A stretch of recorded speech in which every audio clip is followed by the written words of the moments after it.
Ang araw sa lahat.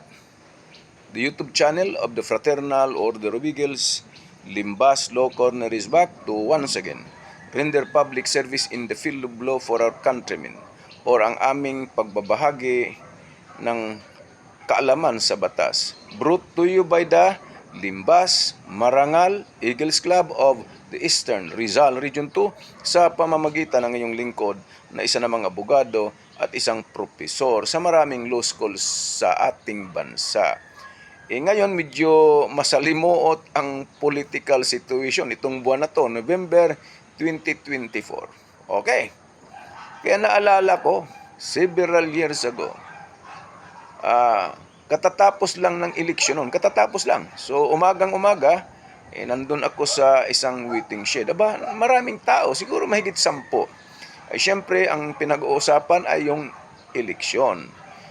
Kaya nagsalita din ako na sabi ko, dapat kasi huwag nang tumanggap ng pera mula sa mga politiko na namimili ng boto. Aba, may isa sumagot, ang galing ng sagot.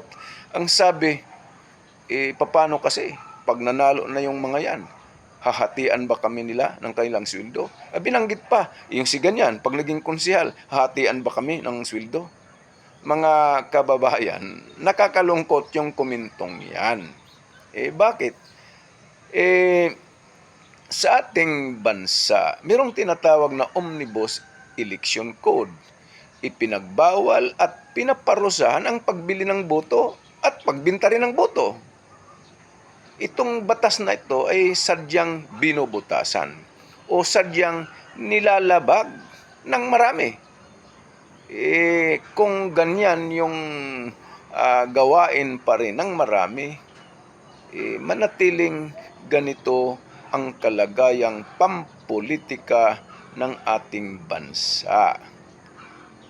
Maraming salamat mga sambayan ng Pilipino. Sana nakatulong na naman itong aming club, ang Limbas Marangal Eagles Club of the Eastern Rizal Region 2, sa larangan ng batas. Magandang araw at maraming salamat sa lahat.